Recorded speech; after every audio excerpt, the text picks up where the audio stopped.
सामान्य परिचय दिया था हम इस वीडियो के माध्यम से, उसको आपको देखना है ताकि आज का वीडियो आपको आसानी से समझ में आ जाए। कल बताया था तापमान का सामान्य परिचय, वायुमंडलीय तापमान, वायुमंडल का गर्म होना या ठंडा होना किन विधियों के माध्यम से होता है, 4 विधियाँ बताई थी, वो कल के वीडियो में देखना है। प्लस तापमान के वितरण को प्रभावित करने वाले कारक पढ़े थे, 8 कारक, 4 विधियाँ और 8 कारक, इनको भी आपको देखना। तो इसके लिए आपको कल वाला वीडियो देखना आवश्यक है। आज का तापमान का जो वितरण है उसको हम आगे देखेंगे, तो इसलिए इस समय का सदुपयोग कीजिए आप छुट्टियों का। बहुत सारी क्लासों में ये टॉपिक काम में आता है, कंपटीशन एग्ज़ाम के साथ साथ क्लासों में भी पढ़ाया जाता है, चाहे बीए है एमए है, सभी क्लासों में ये पढ़ाया जाता है। तो ऐसी स्थिति में आपको इसको पढ़ना है। तो आज का टॉपिक शुरू करते हैं तापमान के वितरण का। तो सबसे पहले लेते हैं लंबवत वितरण तापमान का। कैसा वितरण? तापमान का लंबवत वितरण। लंबवत का मतलब है ऊंचाई की ओर। जैसे जैसे हम धरातल से ऊंचाई की ओर जाएंगे क्या होगा? तापमान कम होगा। कम होगा, आपने भी देखा होगा, आपने अनुभव किया होगा कभी। वायुमंडल में क्या होगा? धरातल से ऊंचाई की ओर बढ़ेंगे हम तो क्रमशः तापमान कम होता जाता है। जैसे किसी पहाड़ी के ऊपर चढ़ते हैं हम तो वहाँ का तापमान कम होता है, नीचे का तापमान अधिक होता है। तो इसका मतलब है धरातल से ऊंचाई की ओर बढ़ेंगे, तापमान कम होगा, माइनस में। माइनस यानी कम होगा, माइनस का मतलब कम होता जाएगा। देखिए ये नियम है उसका, धरातल से ऊंचाई पर जाने पर तापमान में कमी आती है। तो वह कमी किस दर से आती है उसको देखना कि तापमान कम होता है किस दर से होता है।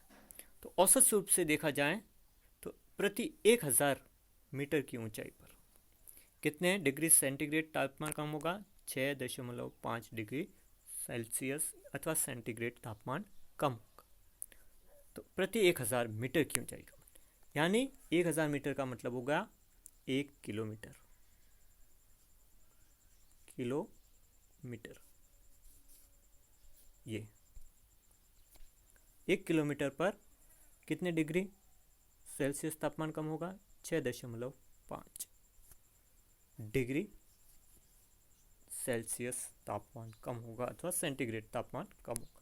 तो आपको याद रखना है कि 1 किलोमीटर पर इतना, अगर मीटर में देखें जाए तो 1000 मीटर 6.5 डिग्री सेंटीग्रेड तापमान कम होता है। 2 किलोमीटर है तो जस्ट इसका डबल हो जाएगा, 13 डिग्री। तो इस तरह जितने भी किलोमीटर ऊंचाई है अथवा मीटर ऊंचाई है उसके हिसाब से तापमान कम होगा। जैसे हमारे एवरेस्ट की ऊंचाई 8,848 मीटर ऊंचा, तो वहाँ पे तापमान इस दर से कम होगा, 8,848 मीटर इसकी ऊंचाई है माउंट एवरेस्ट की। तो ये इतने मीटर है, तो 8000 से ज़्यादा मीटर है ये, तो 1000 पर इतना, तो 8 किलोमीटर हो गया। 8 गुणित 6.5, इस तरह आप निकाल सकते हो कि उसका तापमान इतना कम हो जाएगा ऊंचाई पर। एक एग्जाम्पल दिया आपको कि ऊंचाई पर जाने पर तापमान कम होगा और किस दर से होगा ये आपने देख लिया।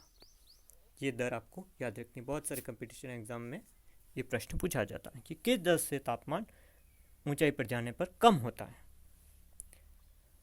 अब ये तो हमने नियम पढ़ लिया कि ऊंचाई पर जाएंगे तो तापमान प्रति 1000 मीटर की ऊंचाई पर 6.5 डिग्री सेंटीग्रेड तापमान कम होता है। लेकिन कभी कभी इसके विपरीत भी होता है कि ऊंचाई पर तापमान कम होने की बजाय बढ़ जाता है। तो इसको कहा जाएगा तापीय प्रतिलोमन, तापीय विलोमता, तापमान की विलोमता। जी, अगर सामान्य रूप से देखा जाए, अगर कम हो रहा तापमान प्रति 1000 मीटर पर 6.5 डिग्री, तो उसको सामान्य ताप पतन दर कहते हैं। कौन सी पतन दर? सामान्य ताप पतन। अभी बताया मैंने कि जैसे जैसे कभी कभी क्या होता है, किसी काल विशेष में, किसी स्थान विशेष में ऊंचाई के साथ तापमान बढ़ता जाता है, तो उसको तापमान की विलोमता कहेंगे अथवा तापीय प्रतिलोमन, तापमान का प्रतिलोमन कहा जाएगा। तो ये प्रश्न भी आता है। सामान्य रूप में क्या होता है, ऊंचाई के साथ तापमान कम होता है, लेकिन कभी कभी ऐसा मौसम है, ऐसा समय है और किसी स्थान विशेष पर ऊंचाई के साथ तापमान कम होने की बजाय बढ़ता है, तो उसको तापीय विलोमता कहा जाएगा, अर्थात तापीय प्रतिलोमन, तापमान का प्रतिलोमन कहा जाएगा। ये भी प्रश्न आपको याद रखना। तो ये तो हो गया हमारा तापमान का लंबवत वितरण, ऊंचाई की ओर। लंबवत का मतलब ऊंचाई की ओर वितरण के साथ। आगे हम देखते हैं तापमान का क्षैतिज वितरण। किस तरह का वितरण देखेंगे? क्षैतिज वितरण। क्षैतिज वितरण का मतलब क्या होगा? तापमान का क्षैतिज वितरण ऊंचाई की ओर तो ऊपर की ओर था, अब ये आड़ा वितरण। कैसा वितरण? आड़ा वितरण। तो आड़ा वितरण में क्या आएगा? क्षैतिज वितरण में, क्षैतिज वितरण का मतलब है भूमध्य रेखा से ध्रुव की ओर जाने पर तापमान कैसा होगा। तो यहाँ पर भी ये माना कि ग्लोब है, ये बीच में भूमध्य रेखा है और ध्रुवों की ओर जाएंगे, उत्तरी ध्रुव अथवा दक्षिणी ध्रुव। तो यहाँ पर भी क्रमशः तापमान कम होता जाएगा। जैसे जैसे उत्तर अथवा दक्षिण ध्रुव की ओर बढ़ेंगे हम इस ओर, तो क्रमशः तापमान कम होता जाएगा। इसी तरह यहाँ दक्षिण ध्रुव की ओर बढ़े तो भी क्रमशः तापमान कम होता जाए। तो क्षैतिज वितरण में भी तापमान भूमध्य रेखा से ध्रुवों की ओर कम होता जाता है। तो ये चीज़ आपको याद रखनी है कि एक क्षैतिज वितरण कहलाता है। कौन सा वितरण कहलाएगा?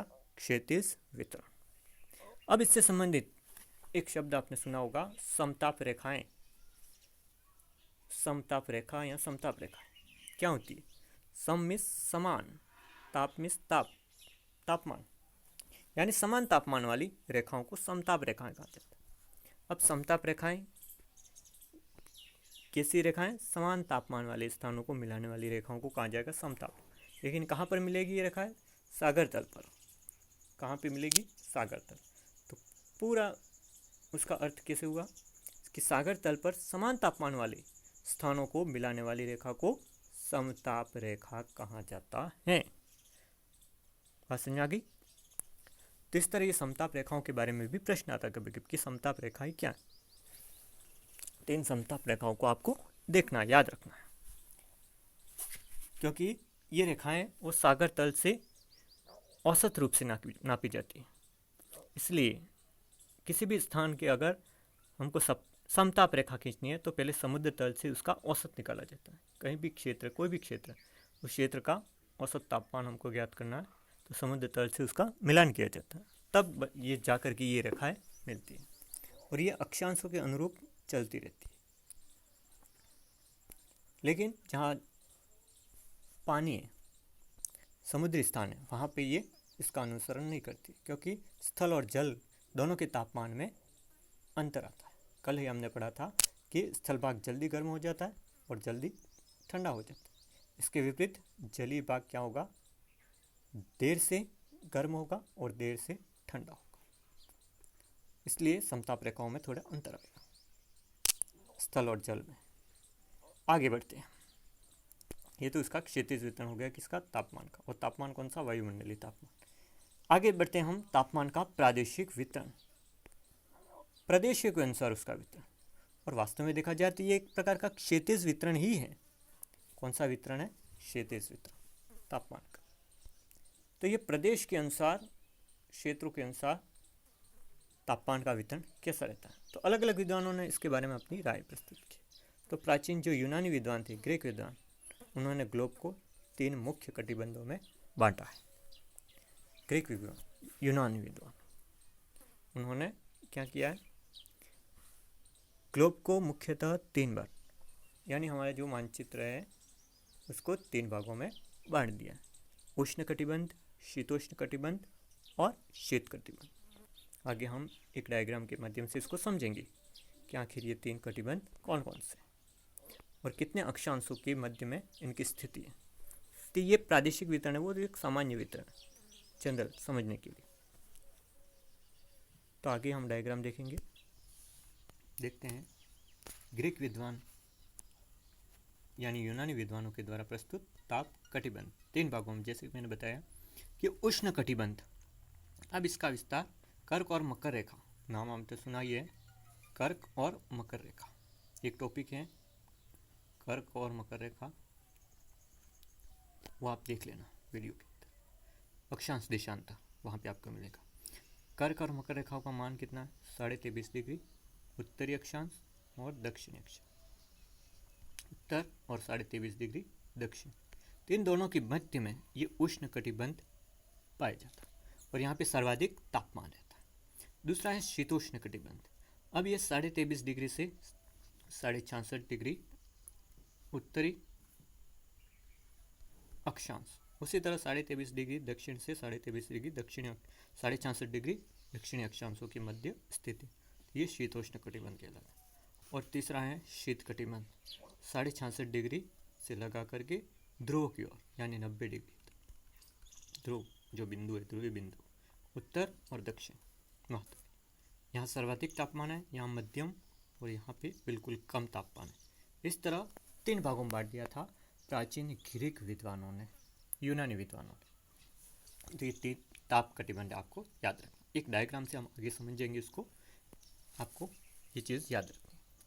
ग्लोब के ऊपर कैसे ये कटिबंध बने हुए, देखिए ये ताप कटिबंध आपको दिखाई दे रहा होगा, ताप कटिबंध। और ये ग्रीक विद्वानों के अनुसार यहाँ पे 5 चीज़ें दिखाई दे रही है आपको, लेकिन वो उत्तरी ध्रुव और दक्षिणी ध्रुव, उत्तरी गोलार्ध और दक्षिणी गोलार्ध इस तरह। तो अभी मैंने बताया कि उष्ण कटिबंध ये यहाँ पर है। उष्ण कटिबंध कहाँ पर? इस क्षेत्र। ये जो रेखा है वो 23.5 डिग्री उत्तरी अक्षांश है। कौन सी है? ये कर्क रेखा। और ये नीचे वाली रेखा ये 23.5 डिग्री दक्षिणी गोलार्ध, ये मकर रेखा है। तो कर्क और मकर रेखा के मध्य कौन सा पाया जाएगा?